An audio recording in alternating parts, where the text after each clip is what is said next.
Assalamualaikum warahmatullahi wabarakatuh. Waalaikumsalam. Innal hamdalillah nahmaduhu wa nasta'inuhu wa nastahdihi wa nastaghfiruhu wa natubu ilayh wa na'udzu billahi min shururi anfusina wa min sayyiati a'malina.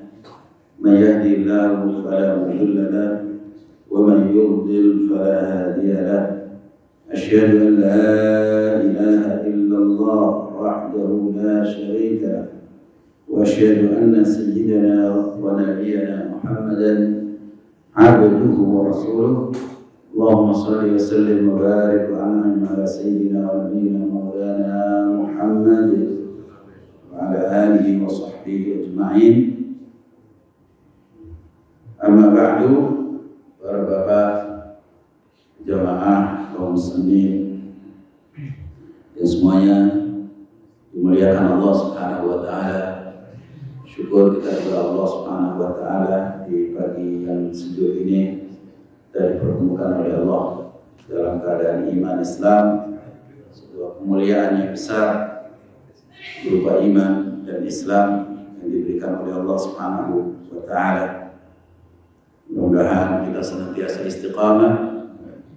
Mudah-mudahan kita senantiasa diberikan pahala yang berlimpah oleh Allah Subhanahu wa taala, keberkahan hidup dan tetap konsisten dalam iman Islam ini hingga ajal menjemput kita. Mudah-mudahan yang sakit, punya penyakit segera diangkat penyakitnya oleh Allah Subhanahu wa taala. Mudah-mudahan yang punya problem, punya masalah diberikan solusi, jalan keluar yang terbaik dari Allah Subhanahu wa taala. Kita doakan orang tua kita, orang yang berjasa untuk kita, guru-guru kita yang masih hidup, mudah-mudahan diberikan panjang umur, sehat walafiat dan istiqamah taat kepada Allah, dan yang sudah meninggal dunia mudah-mudahan diberikan ampunan dan rahmat yang melimpah serta tempat di surga Allah Subhanahu wa taala. Kita doakan saudara-saudara kita yang ada di Palestina dan dimanapun yang berjuang di jalan Allah, yang diserang oleh musuh-musuh Allah, mudah-mudahan mereka diberikan kesabaran oleh Allah. Yang meninggal mudah-mudahan dicatat sebagai syuhada, dan yang masih hidup mudah-mudahan diberikan kesabaran, ketabahan dalam perjuangan ini. Mudah-mudahan mereka diangkat derajatnya setinggi-tingginya oleh Allah Subhanahu wa taala. Semoga Allah menghancurkan musuh-musuh mereka yang terus menyerang tanpa beri kemanusiaan. Israel, Zionis, Netanyahu dan konco-konconya dari kaum munafikin dan kaum Zionis, mudah-mudahan mereka dihancurkan oleh Allah Subhanahu wa taala.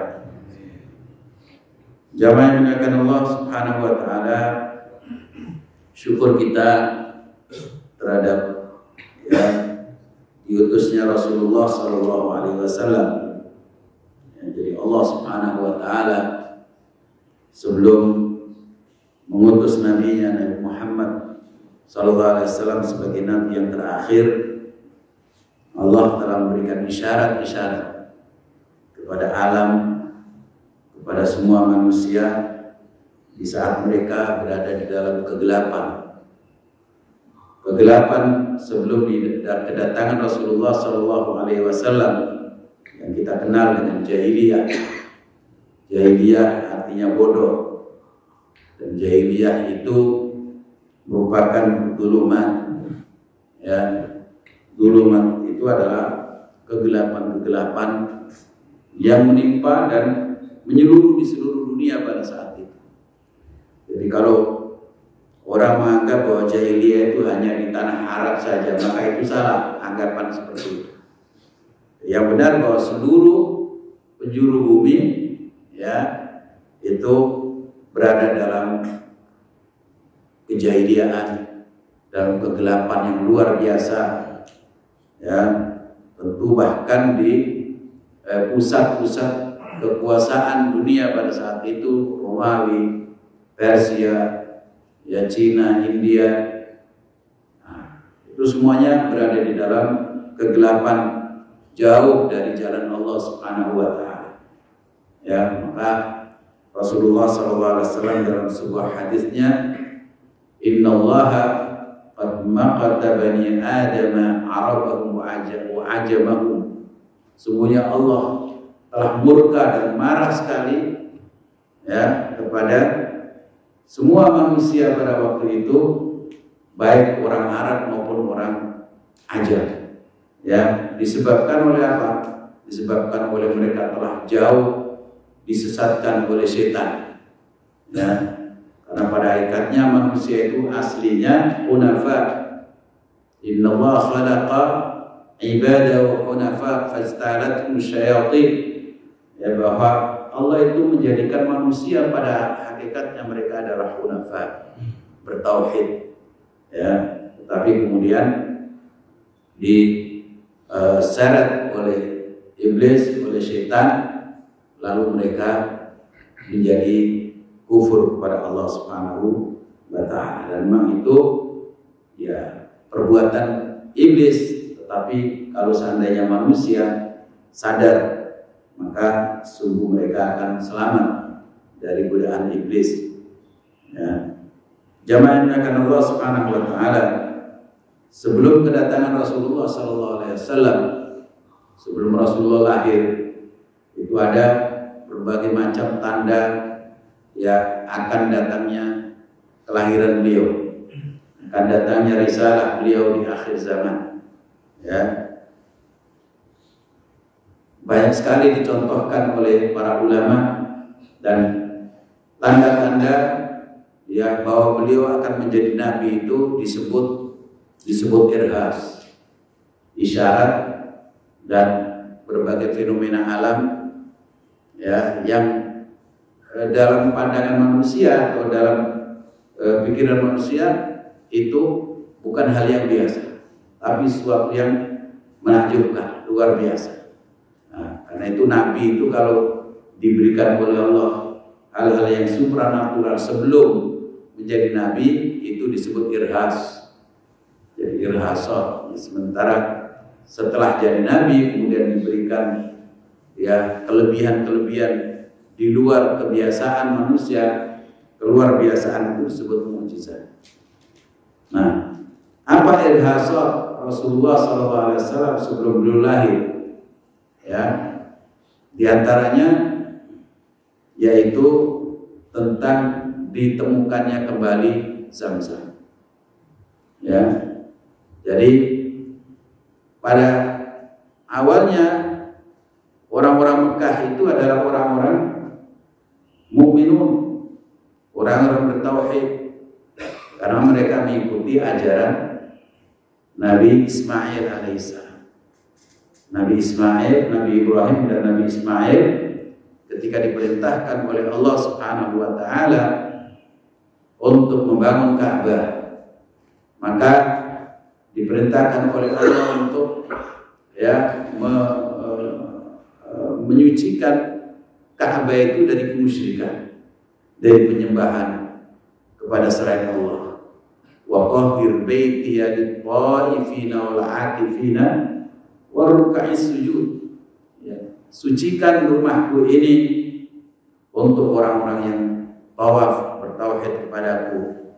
Ya, wal 'akifin, orang-orang yang iktikaf nantinya di tempat ini, Masjidil Haram, di dekat Ka'bah.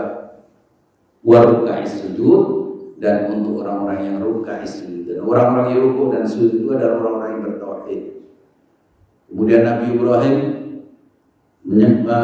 berdoa kepada Allah Subhanahu wa taala, Rabbi ij'al hadzal balada amina wajnubni wa baniya an na'budal asnam.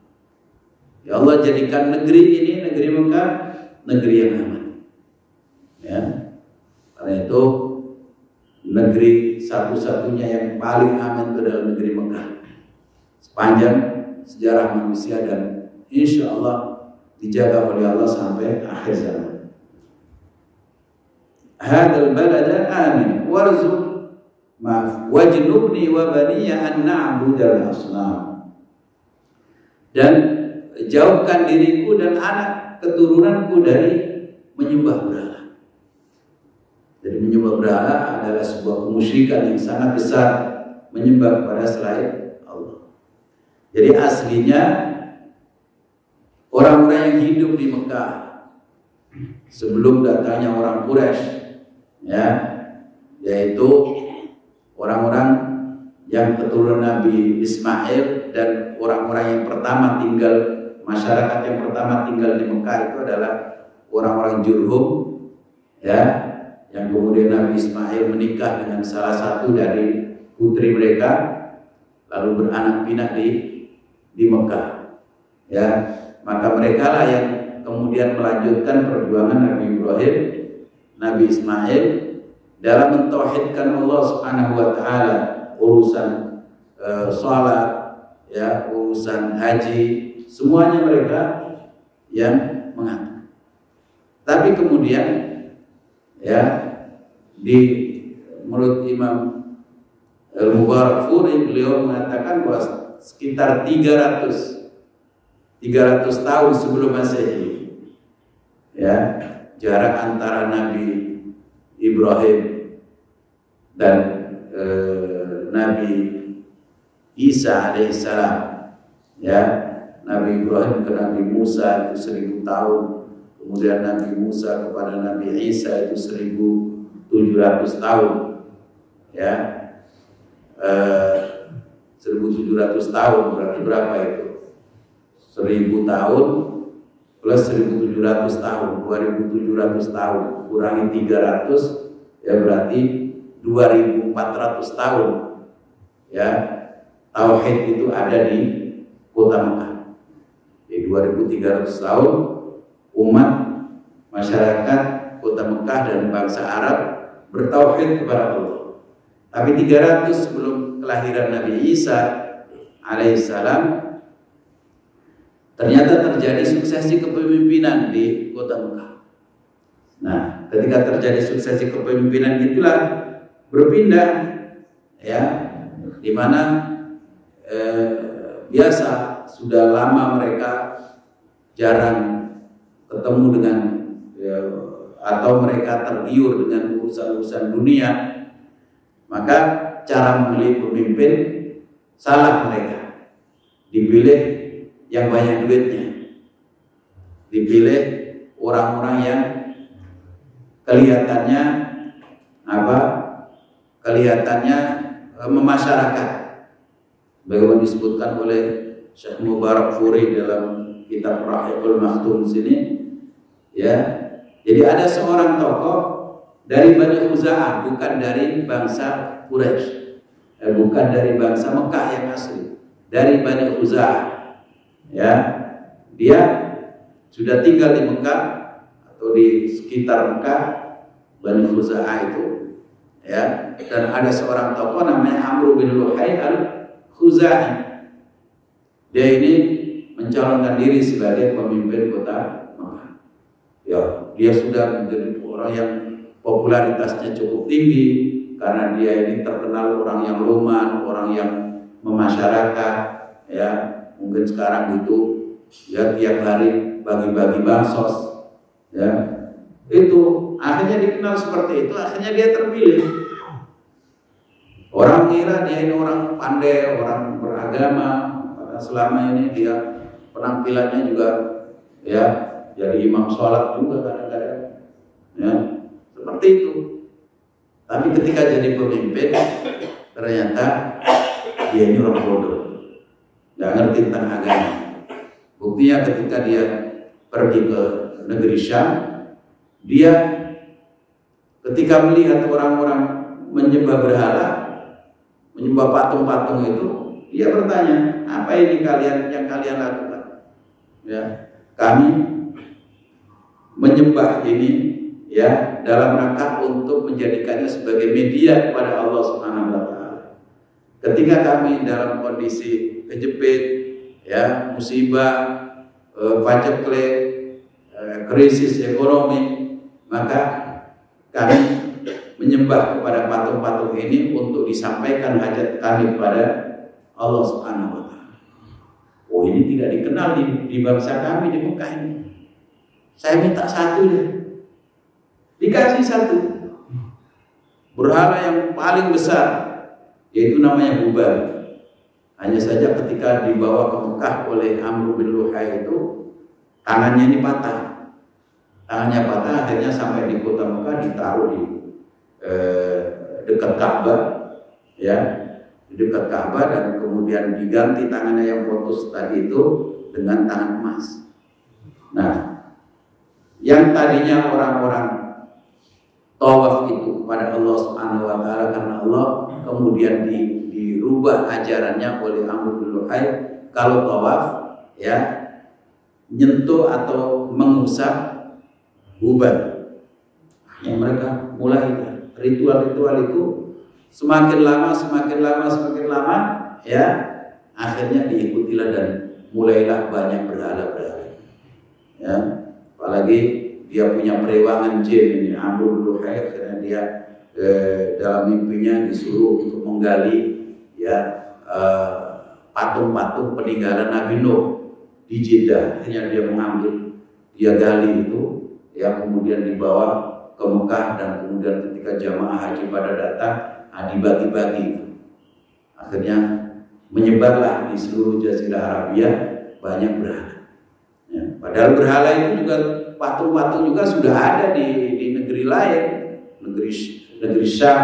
Syam itu kan ikut Romawi. Nah, Romawi peninggalan dari pelanjut daripada peradaban Yunani, di mana mereka sudah jauh tersesat dari agama Allah Subhanahu wa taala. Nah, maka kemudian karena di Mekah ini orang terjadi kemusyrikan yang luar biasa, dengan takdir Allah Subhanahu wa taala, akhirnya ya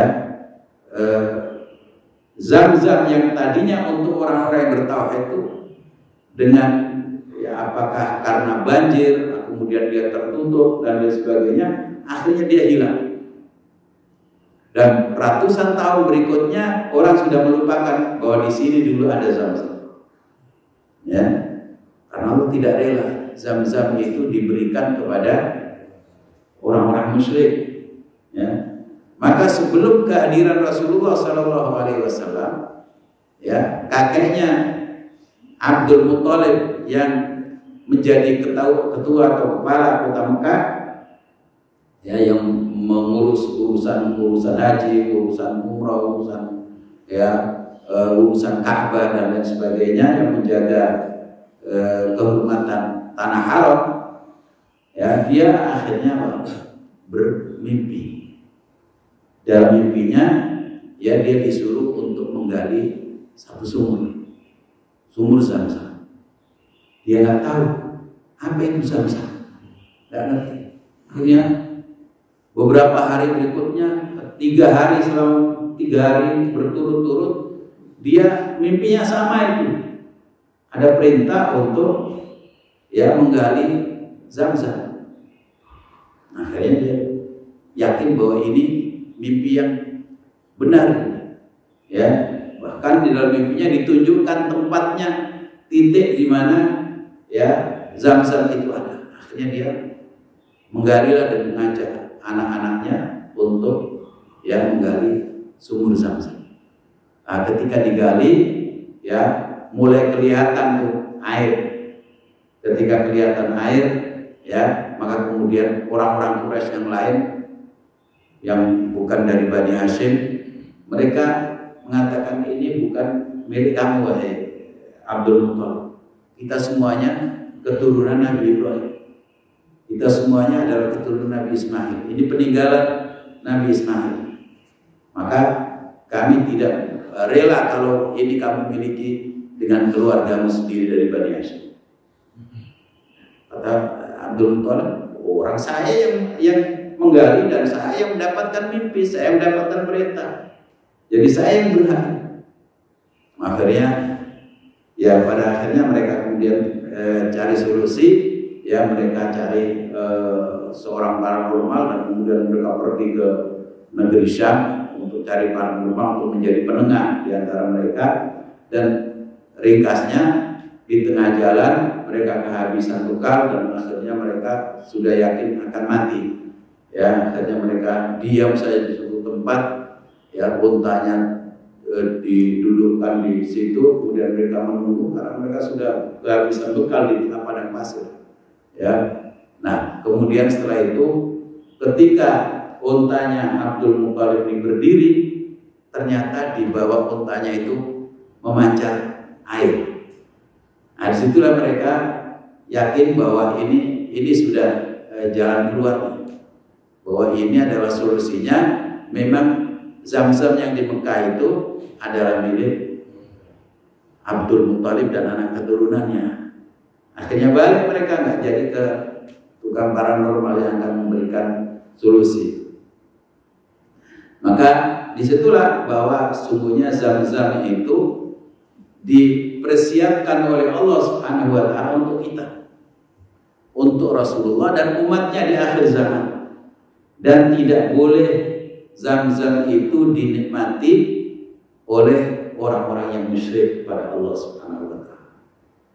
Karena itu, ya, Zam-zam itu sudah merupakan air yang luar biasa, dan oleh Rasulullah SAW disebutkan Zam-zam ma'un mubarak, ya, yang penuh dengan barakah. Zam-zam syifa'u suqmin wa ta'amu tu'min, ya, bahwa Zam-zam itu obat bagi segala penyakit dan bisa mengenyangkan bagi orang yang lapar.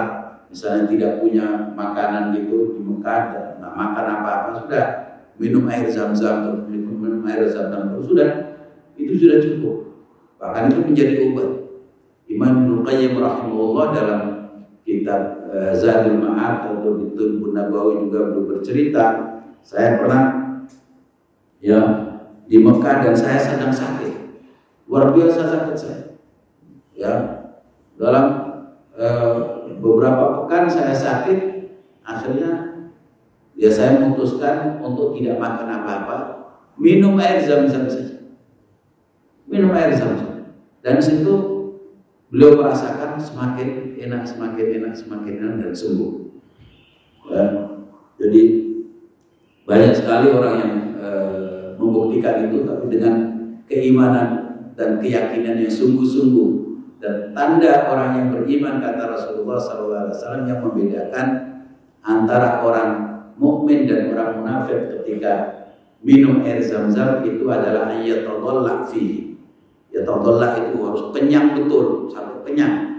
Jadi minum sebanyak-banyaknya sampai kenyang, sampai menggelegak. Nah, itu tandanya orang beriman.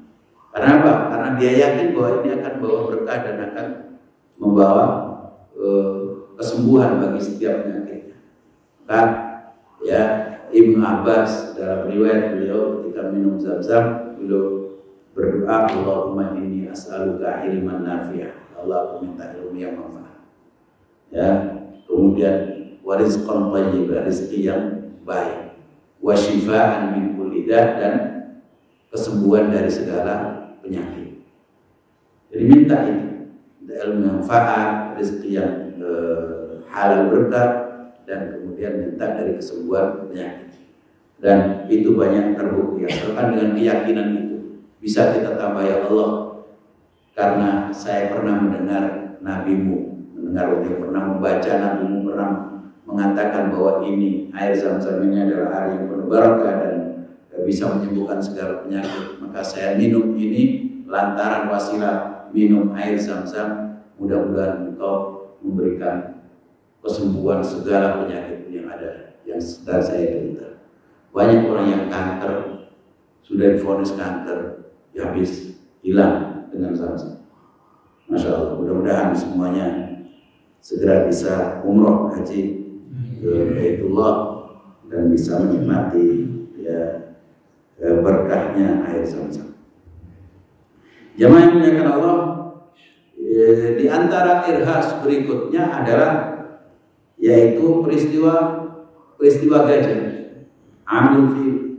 Rasulullah SAW dilahirkan ke bumi, ya, beliau dilahirkan pada hari Senin. Kata Rasulullah SAW ketika ditanya kenapa beliau puasa hari Senin, Beliau mengatakan dzalikal yaumul ladzi wulidtu fihi. Itu adalah hari di mana aku dilahirkan, dan wa fihi unzila alayya, di dalam hari Senin juga ya wahyu diturunkan kepada saya. Jadi hari Senin itu hari di mana Rasulullah dilahirkan. Jadi keyakinan para ahli sejarah karena hadis yang sahih ini ya, sehingga mereka yakin bahwa Rasulullah lahir hari Senin. Ya. Tentang tanggalnya dan bulannya berbeda pendapat, tapi yang masyhur ya adalah hari Senin tanggal 12 Rabiul Awal. Nah, tahunnya tahun gajah. Nah, maka biasa diperingati tanggal 12 Rabiul Awal sebagai hari kelahiran Nabi Sallallahu Alaihi Wasallam. Nah, Amul Fil, tahun gajah itu karena ada tentara Abraha yang ingin mengepur Ka'bah. Nah, kata para ulama ya mengatakan kenapa tentara bergajah Abraha itu dihancurkan oleh Allah Subhanahu wa taala.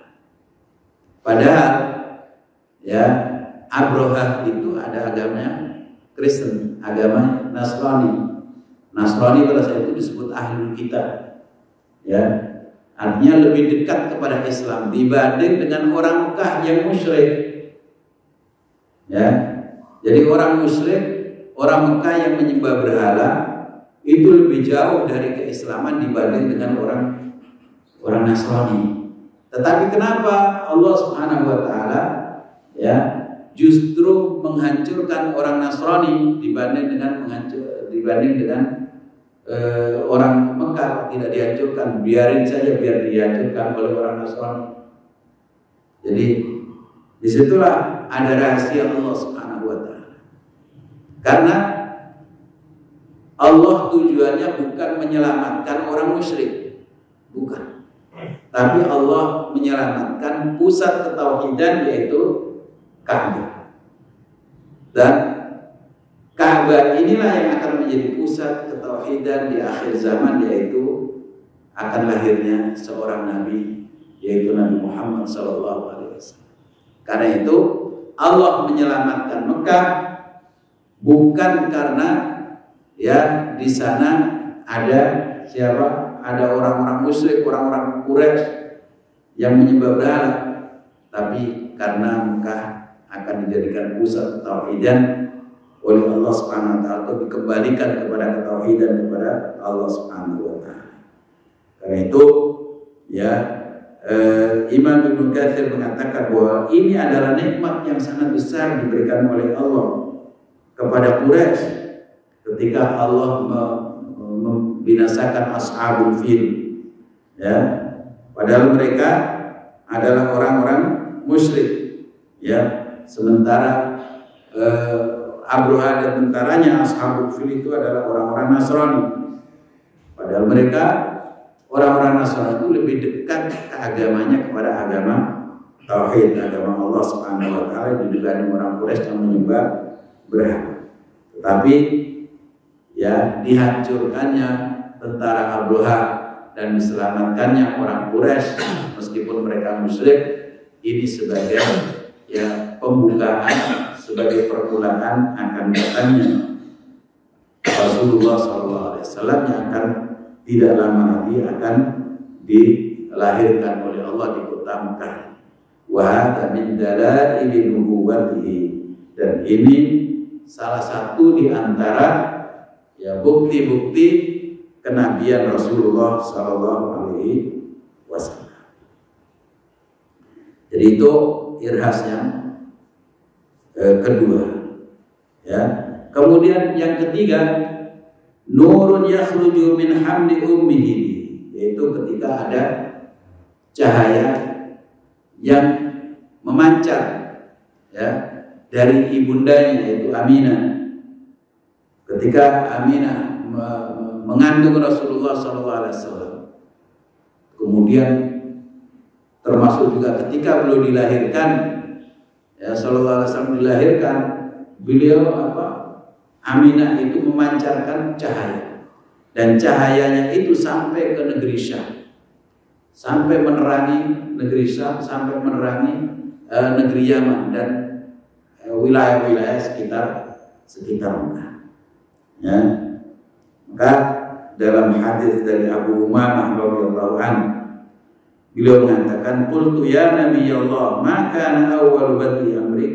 Ya Rasulullah, ya Nabi Allah, ya, bagaimana permulaan engkau ya dilahirkan ke bumi, atau bagaimana urusanmu atau kerisalah kenabianmu ini permulaannya bagaimana sebelum kehadiran? Kata beliau, "Na'am, ana da'watu Abi Ibrahim." Saya ini adalah hasil dari doa Nabi Ibrahim, ayah atau kakek.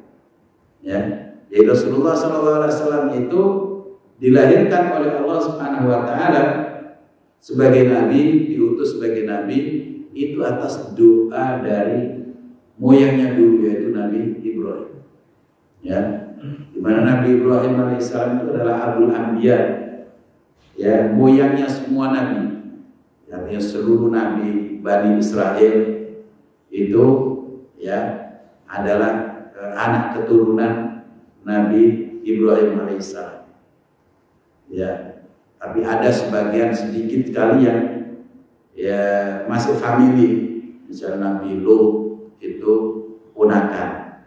Ya, ada nabi-nabi siapa lagi yang bukan keturunan Nabi Ibrahim, ya Nabi Saleh sebelum Nabi Ibrahim, Nabi Hud misalnya. Ada beberapa nabi yang bukan keturunan Nabi Ibrahim, tapi umumnya keturunan Nabi Ibrahim. Nah, umumnya mereka diutus di wilayah Timur Tengah, yaitu di Syam dan sekitarnya, ya, daerah Irak, Syam, Syria, Lebanon, seterusnya Palestina, di Mesir, ya ada Nabi Musa, kemudian Nabi Isa setelah itu. Nah, itu keturunan Nabi Ibrahim semuanya, Abul Anbiya. Nah, tetapi Nabi Ibrahim pernah berdoa ketika selesai membangun Ka'bah, Rabbana wab'ats fihim rasulan minhum, ya Allah, dan saya mohon kepadamu agar engkau utus kepada mereka, kepada anak keturunan saya yang akan tinggal di Mekah ini, seorang rasul dari golongan mereka.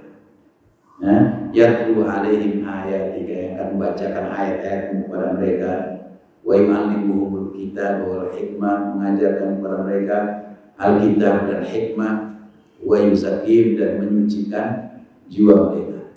Innaka antal azizul.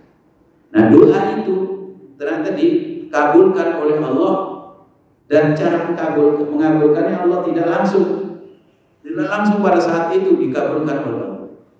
Jadi sekitar 3.000 tahun atau 2.500 tahun, 3.000 tahun berikutnya baru dikabulkan oleh Allah Subhanahu wa Ta'ala. Dan itu doa kita itu jangan tergesa-gesa. Nabi Ibrahim dikabulkan, padahal Nabi Ibrahim Khalilullah, kekasih istimewa Allah Subhanahu wa Ta'ala, doanya dikabulkan baru ribuan tahun berikutnya, berapa abad baru dikabulkan oleh Allah. Makanya kata Rasulullah, ana da'watu Abi Ibrahim. Jadi saya ini adalah hasil doa ayahandaku atau kakekku Ibrahim. Wa busyra Isa, ya, saya juga pernah dikabarkan, kabar gembirakan oleh Nabi Isa kepada Bani Israel. Ya, ilqala Isa bin Maryam ya Bani Israel inni Rasulullah ilaikum jami'an, ya, wa mubashiran musaddiqan lima bayna yadayya min at-Taurat wa mubashiran bi rasulin min ba'di ismuhu Ahmad. Jadi itu disebut Rasulullah busyra Isa. Jadi saya yang diberitahukan, dikabarkan oleh Nabi Isa. Nabi Isa itu diutus oleh Allah Subhanahu wa Ta'ala sebelum beliau diangkat ke langit. Itu jaraknya dengan Rasulullah ya 600-an tahun. Ya 600 tahun. Kemudian warat ummi hina hamalat bi annahu kharaja minha nurun adha'a laha qusur asy-Syam. Ya, dan ibuku ketika ya hamil mengandung aku, ternyata keluar dari tubuh ibuku cahaya yang menyinari bangunan-bangunan yang tinggi di negeri Syam. Karena negeri Syam itu waktu itu kan di bawah kekuasaan Romawi, sehingga di sana kemajuan, sudah ada peradaban, sudah ada kemajuan yang luar biasa. Karena Romawi termasuk di antara negara superpower. Ya. Jadi itu juga disebutkan oleh Imam Ibnu Katsir, Ibnu Rajab dan sebagainya. Ibnu Rajab mengatakan bahwa itu isyarah ila ma yajibu bihi min an-nur alladhi ihtada bihi ahlul ardh wa azala bihi dhulmat asy-syirk. Jadi cahaya yang menyinari alam sekitar dari tubuh ibunda Nabi Muhammad SAW itu, kata Ibnu Rajab, itu adalah isyarat bahwa akan lahir dari Aminah ini seorang yang akan menjadi nabi, yang akan menyinari risalahnya, akan menyeluruh ya sekitar Mekah dan terus menyambung ke seluruh dunia, ya, di mana di situ akan menerangi dunia dengan hidayah dan menghilangkan dzulmat asy-syirk, yaitu gelapnya kemusyrikan. Ini sebagaimana firman Allah Subhanahu wa taala dalam surat Al-Maidah ayat 15 dan 16. Qad ja'akum minallahi nurun wa kitabun mubin. Telah datang ya kepada kalian dari Allah nur, cahaya, dan kitab yang menerangi, yang menjelaskan. Yahdi billahu man ittaba ridwanahu, di mana Allah memberikan hidayah dengan nur itu kepada orang yang mengikutinya, mengikuti keridhaan Allah, mengikuti agama Allah. Ya, dia akan diberikan petunjuk subulas salam, kepada jalan-jalan yang menuju keselamatan.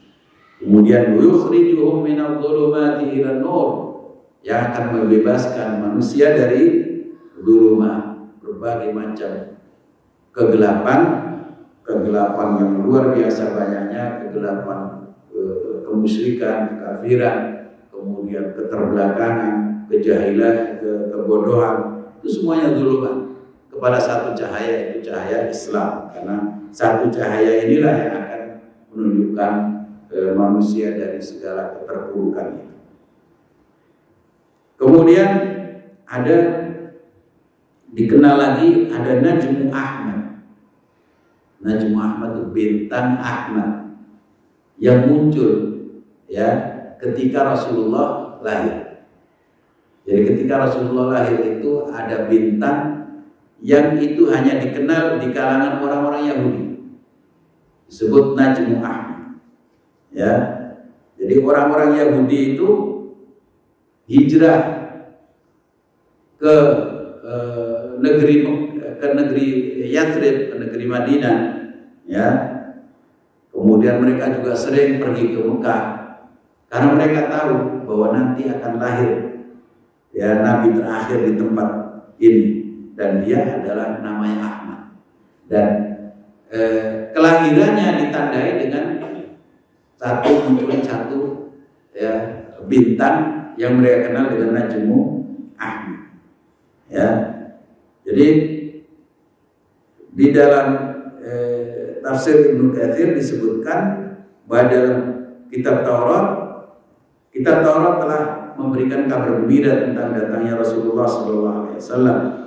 Ya, kemudian sebagai dikatakan Nabi Musa, Nabi Isa, bahwa dia telah memberikan kabar gembira itu kepada Bani Israel. Ya, disebut di sini Najmu Ahmad wa najmun lamimun fis sama. Jadi dia satu bintang yang sangat cemerlang di langit, dan itu diketahui oleh orang-orang Yahudi. Ya, yang diriwayatkan oleh Ibnu Ishaq dari Hasan bin Thabit. Hasan bin Thabit itu sahabat Rasulullah, ya, yang ketika Rasulullah hijrah ke kota Madinah, dia ya beriman dan kemudian menjadi penyair Rasulullah SAW. Dia yang membela Rasulullah dengan syair-syairnya. Nah, Hasan bin Thabit ketika itu dia bercerita, saya masih remaja, masih anak-anak, ya, masih anak-anak, belum balik. Ketika suatu malam ada seorang Yahudi berteriak-teriak, ya, berteriak-teriak di Yathrib, ya. Lalu dia katakan, ya masyara Yahud, ya masyara Yahud, wahai orang-orang Yahudi kumpul sini semuanya, wahai orang-orang Yahudi sini, ya. Ketika mereka berkumpul, mereka bilang, kenapa? Ada apa? Ya. Wailak malak, kenapa kamu? Ada apa ini? Dia katakan, qala al-lailata najmu Ahmad alladhi wulida fihi. Bahwa pada hari ini, pada malam ini, coba lihat itu ada najmu Ahmad. Ada apa? Bintang Ahmad yang malam ini dia dilahirkan. Nah, hadis ini riwayat Imam Baihaqi dan hadisnya disahihkan oleh Syekh Albani rahimahullah. Berarti ya benar bahwa mereka telah mengatakan yang mereka janjikan atau yang mereka baca selama ini, ternyata kalau ada Najmu Ahmad itu muncul, bintang Ahmad itu muncul, maka Nabi akhir zaman ya lahir. Nah, tetapi ya disebutkan juga di situ ketika mereka melihat Najmu Ahmad, ternyata yang lahir bukan dari kalangan mereka. Ya, mereka bilang, sungguh celaka kita, celakalah kita, celaka. Kenapa? Karena Ahmad yang lahir itu bukan dari golongan kita. Kita dari bangsa Arab di kota Mekah. Ya, maka kemudian mereka ya kecewa dengan kelahiran Nabi Muhammad SAW bukan dari golongan mereka. Karena itu suatu ketika Nabi Muhammad ya benar-benar membawa dakwahnya, kemudian hijrah ke kota Madinah, orang Yahudi bilang, gimana kita sudah tahu ini adalah benar-benar Nabi, sebagaimana yang kita baca dalam kitab suci, kitab Taurat. Apakah kita mendukungnya? Ada yang bilang tidak. Ya, tokoh mereka yaitu Huyai bin Akhtab mengatakan, saya akan memusuhinya sampai mati. Dan mereka tahu itu dia yang disebut oleh Allah, alladzina atainahumul kitaba ya'rifunahu kama ya'rifuna abna'ahum. Mereka sudah kenal betul Nabi Muhammad itu ya, sangat terang benderang sejarahnya, sangat terang benderang penjelasannya di dalam kitab-kitab Allah, ya, Taurat dan Injil. Tapi mereka tidak mau beriman. Kenapa? Ya, yaitu sombong, aba wastakbar, seperti iblis. Ya, mereka tahu kebenaran, ya, wajahadu biha wastaiqanatha anfusuhum zulman wa uluwa. Ya, mereka tidak mau beriman, mereka ingkar kepada risalah Nabi Muhammad SAW, tetapi hati mereka yakin. Tapi mereka tidak mau beriman karena kezaliman dan karena sombong, muluwan, merasa lebih tinggi. Nah, itu juga yang dilakukan oleh Fir'aun kepada Nabi Musa, merasa lebih tinggi sehingga mereka tidak mau beriman. Jamaah yang dimuliakan Allah Subhanahu wa taala, ya.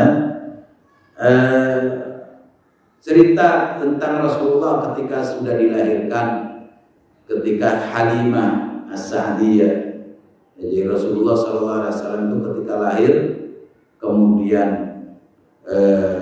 disusui oleh Suwaibah Al-Aslamiyah, orang dari Bani Aslam. Suwaibah ini adalah budaknya Abu Lahab, pamannya. Nah, ketika ya ada riwayat yang menurut sebagian ulama riwayatnya dhaif sebetulnya. Jadi siapa Abu Lahab itu ketika mendengar Nabi Muhammad SAW lahir, kemudian dia gembira betul. Akhirnya budaknya Aslam, siapa namanya, Suwaibah itu disuruh menjadi ibu susuannya. Maka disusui dia, dan di antara yang ikut menyusu kepada Suwaibah itu ada Hamzah, ada Abu Salamah. Jadi Hamzah dan Abu Salamah itu saudara susuan pamannya Rasulullah, tapi saudara susuan juga dengan Rasulullah SAW. Abu Salamah juga masih sepupu, ya, dia saudara susuan Rasulullah.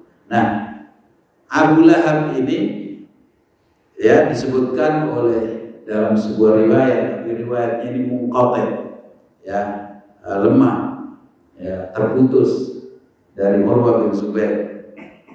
Ya, dia mengatakan bahwa saya dengar ya bahwa Abu Lahab ketika sudah mati, ada keluarganya yang melihat dia dalam mimpinya, kemudian ditanya bagaimana keadaanmu, ya, dia bilang luar biasa, keadaan saya buruk sekali di alam kubur.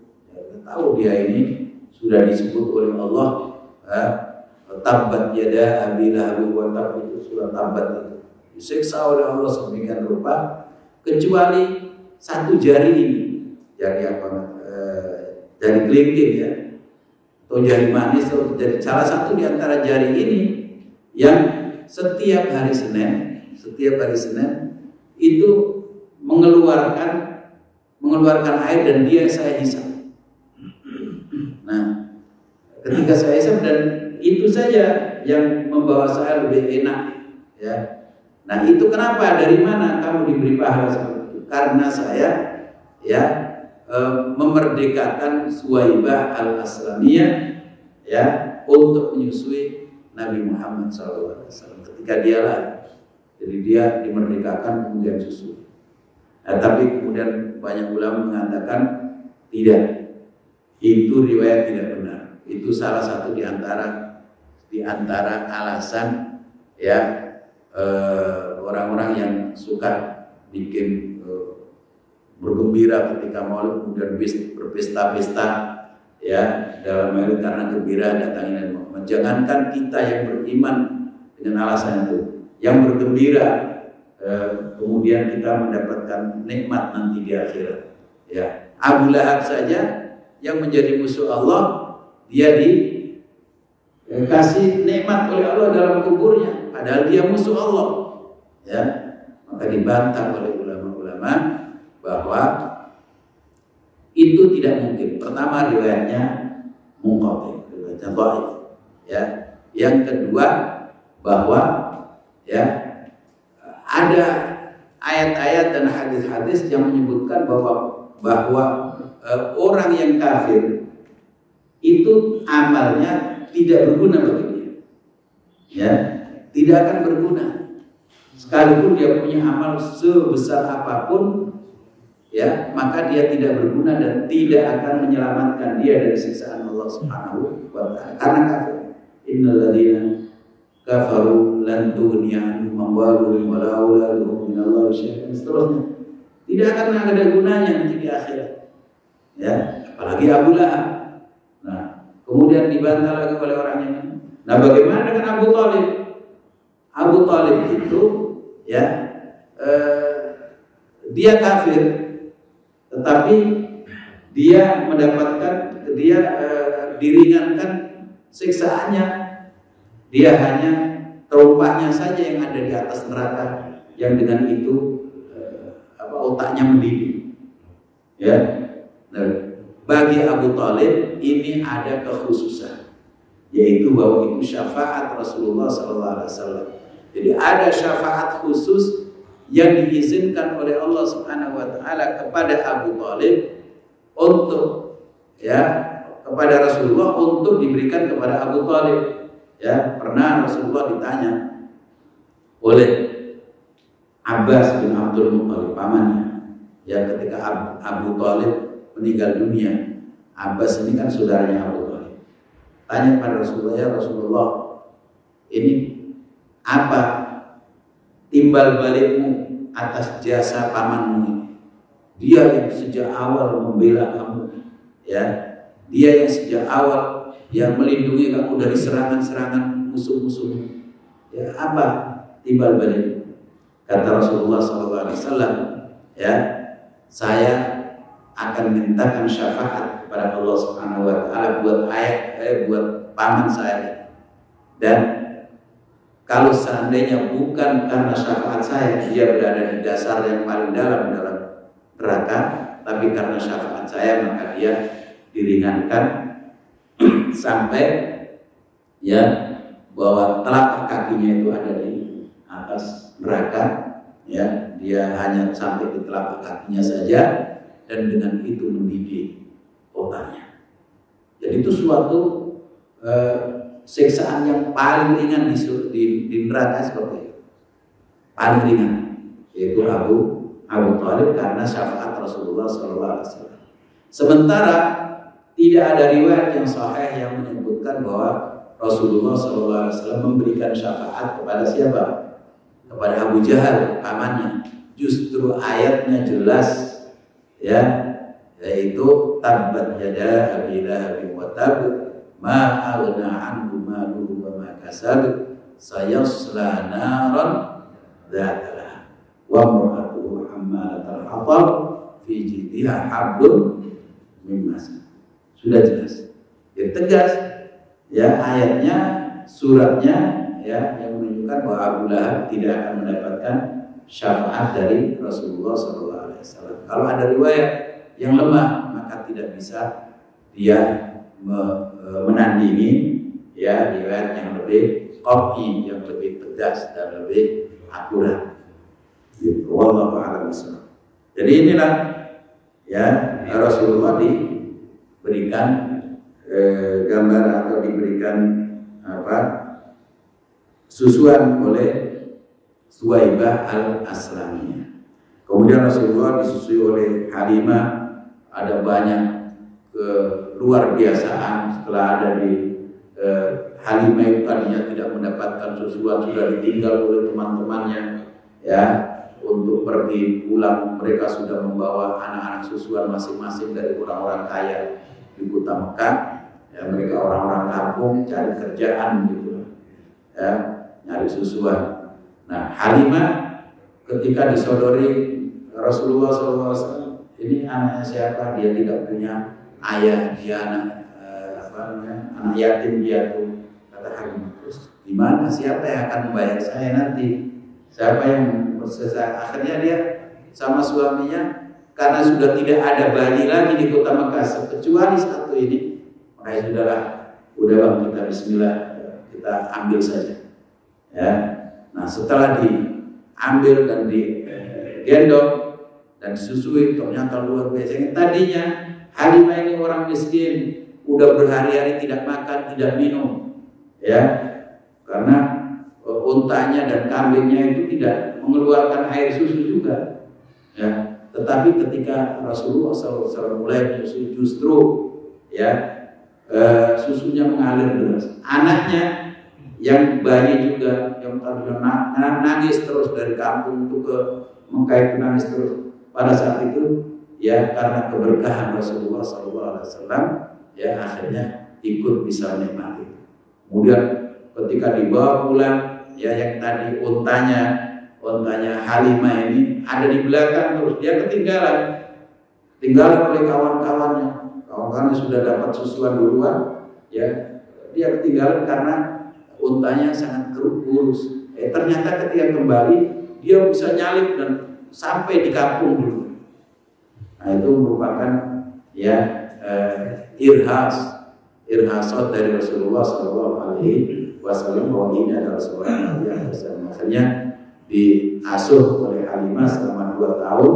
Setelah 2 tahun Halimah tidak bisa melepaskan anak ini, akhirnya minta izin kepada Aminah bunda Rasulullah SAW, dan dengan begitu diizinkan untuk mengasuhnya 2 tahun lagi. Selama 2 tahun sampai 4 tahun di Bani Sa'ad itu banyak sekali, ya, keanehan luar biasaan, ya, yang ditunjukkan oleh Rasulullah SAW, ya, dan yaitu pada saat ketika beliau sedang ya main-main dan mengembala kambing, usia masih 4 tahun ya, sebelum 4 tahun belum genap itu datang ya 2 orang dengan pakaian yang putih-putih, kemudian Muhammad yang kecil itu diangkat, dibawa ke atas gunung, ke atas bukit, kemudian dibedah.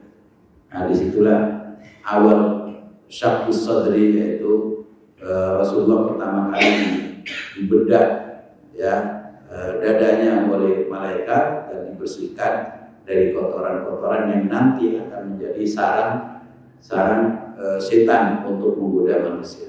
Dan itulah pertama kali. Kemudian yang kedua ketika Rasulullah Isra Mi'raj, itu ceritanya. Nah, makanya Rasulullah kemudian dikembalikan lagi ke Mekah karena Halimah takut. Nah, Rasulullah Bunda Halimah ini sudah meninggal dunia. Rasulullah bertemu dengan saudara sesusuannya, anaknya Halimah, namanya Syaibah. Di saat Rasulullah ya perang Hunain. Ya, perang Hunain itu antara kaum muslimin ketika Rasulullah sudah berhasil menguasai kota Mekah di tahun ke-8 Hijriah. Orang-orang Taif dan sekitarnya, Bani Sa'ad, orang Hunain, Hunain itu ya daerah Taif dan sekitarnya itu tidak terima kalau Mekah itu dikuasai oleh Muhammad SAW. Maka mereka menyerang. Terjadilah perang Hunain. Ketika selesai perang Hunain, ya ada di antara tawanan orang Hunain itu seorang wanita, ya, yang diajukan oleh teman-teman, oleh orang-orang Hunain. Jangan kalian tawan kami. Kami ini ada di sini ada seorang wanita, yaitu saudara Nabi kalian. Saudara Nabi kalian. Kok bener apa? Saudara Nabi SAW. Akhirnya wanita ini disodorkan kepada Rasulullah SAW dan mengaku, saya ini saudaramu sesusuan. Saya adalah anaknya Halimah, ibunda kita yang menyusui kita, dan saya adalah anaknya. Ya.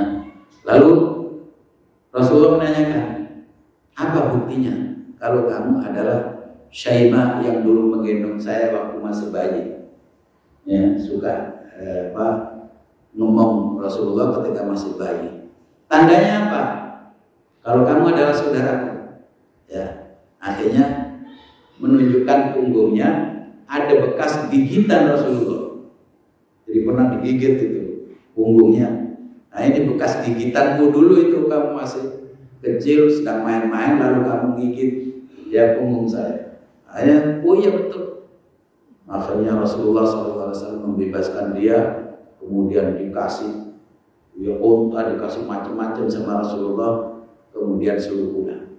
Dan akhirnya orang-orang yang tadinya ditawan oleh kaum muslimin mengatakan, oh ternyata ini berarti orang-orang ini masuk famili keluarga Rasulullah, kita bebaskan saja. Gak pantas bagi kita untuk ya menawan dan menahan orang-orang yang memang mereka masih keluarga Nabi SAW. Jadi saudara sesusuan dan keluarganya itu memang secara otomatis menjadi keluarga kita yang disusui. Nah, itu memang tradisi di zaman itu.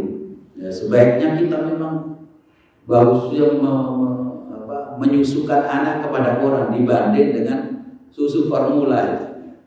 Susu formula itu susu apa? Susu sapi. Jadi anak kita sering kita bandel, kenapa? Ini anaknya sapi. Sebaiknya ya kita saja tetangga atau siapa saudara gitu ya, biar anak ini ya punya saudara kita semakin luas gitu, persaudaraan kita.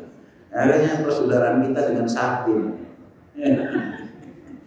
Jadi itu memang ya nggak tahu deh tradisi kita seperti itu. Kalau tradisi orang Arab tidak, disusukan saja kepada tetangga atau saudara. Nah, dengan banyak susuan kita semakin banyak persaudaraannya. Pentingnya perlu dicatat bahwa ini ibu susuannya, sehingga nanti tahuan, nah ini saudara susu, ini ya kakak, ini saudara, sehingga nanti tidak terjadi salah ketika sudah dewasa kemudian akhirnya menikah dengan saudara susu atau ponakan susunya gitu. Nah, nggak boleh. Saya kira ini ya yang bisa kita sampaikan pada kesempatan ini. Ya, mudah-mudahan ini menambah keimanan kita dan kecintaan kita kepada Rasulullah SAW.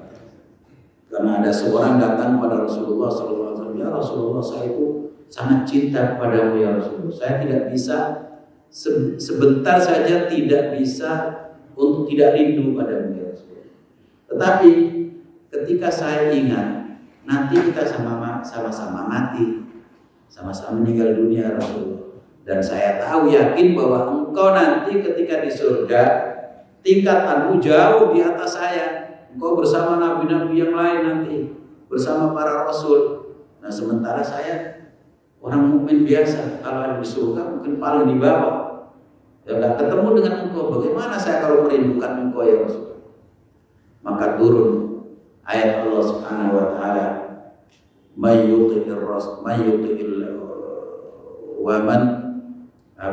man yuti'illaha wa rasula fa ulaika ma'al ladzina an'ama Allahu 'alaihim minan nabiyyin was-siddiqin wasyuhada'i was-shalihin wa hasuna ulaika rafiqa. Barang siapa yang taat kepada Allah, taat kepada Rasul, maka mereka ini akan dikumpulkan oleh Allah ma'an nabiyyin, bersama nabi-nabi, ya, ma'as-siddiqin was-siddiqin, para siddiqin, dan para syuhada, dan para orang-orang yang saleh. Mereka dikumpulkan dekat dengan Rasulullah, dan kerinduan kita kepada Rasulullah akan terbayar nanti insya Allah ketika kita taat kepada Allah, taat kepada Rasul, dan kita takwa kepada Allah Subhanahu wa ta'ala. Amin ya rabbal alamin. Mudah-mudahan bermanfaat. Kurang lebihnya maaf sebesar-besarnya. Subhanakallahumma bihamdik, asyhadu an la ilaha illa anta, astaghfiruka wa atubu ilaik. Sallallahu alaihi wasallam Muhammad wa alihi wasallam. Alhamdulillahirabbil alamin. Assalamualaikum warahmatullahi wabarakatuh.